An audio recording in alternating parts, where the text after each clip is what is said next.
अर्जुन उवाच अपरं भवतो जन्म परं जन्म विवस्वतः कथमेतद् विजानीयां त्वमादौ प्रोक्तवान् इति.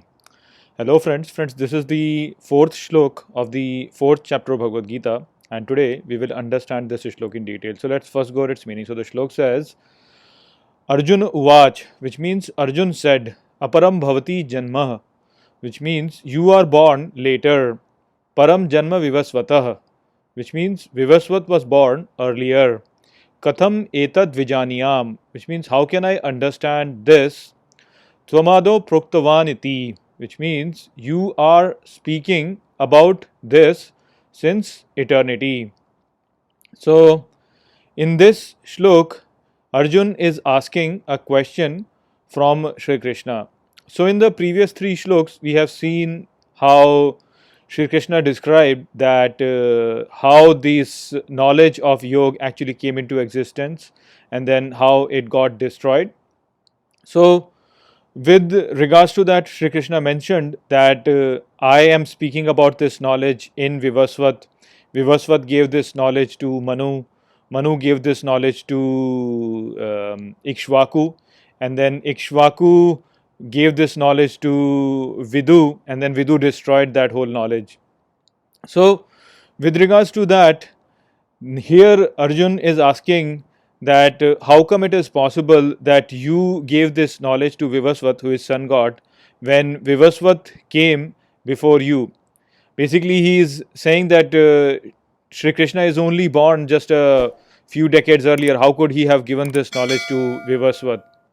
So, this question of Arjun again is pointing out to the confusion that all of us have, wherein we think that we are limited to just this body and that our existence actually starts from when we are born. So, that's why Arjun is asking this question that you are born later, Vivasvat came much earlier, then how come you have given this knowledge to Vivasvat?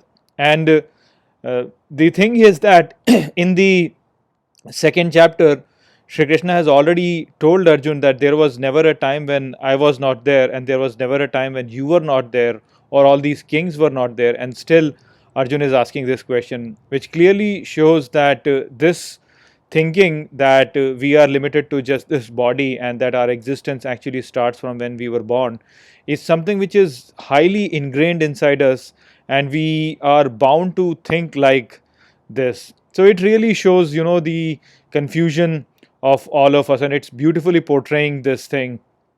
So this thinking that we came into existence when we were born is something which we have really no reason to really believe in, but we still believe in it because Mother Nature has programmed us to think like this.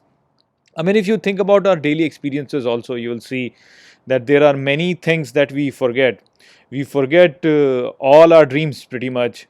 We forget many small chores that we performed just a few weeks back. For example, what we ate 2 3 weeks back, we generally forget.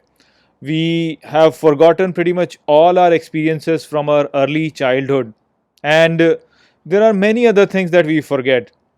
And still, we find it very difficult to really accept the idea that maybe after death we forget all our experiences and then we take up new body and come up as a new person.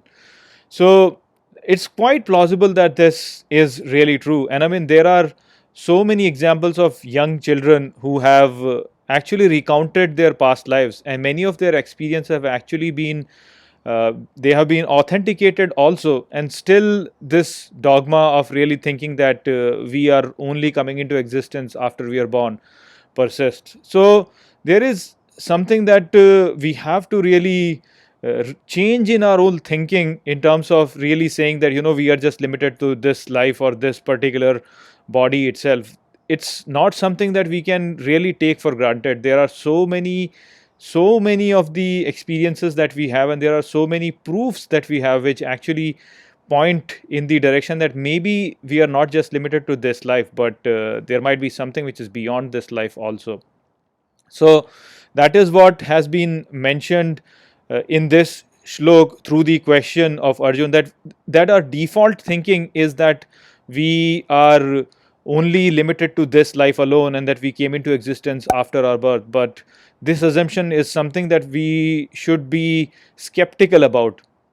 So I hope that I have explained this shlok well to you. With that, I will close this video. I will see you all in the next video. Take care.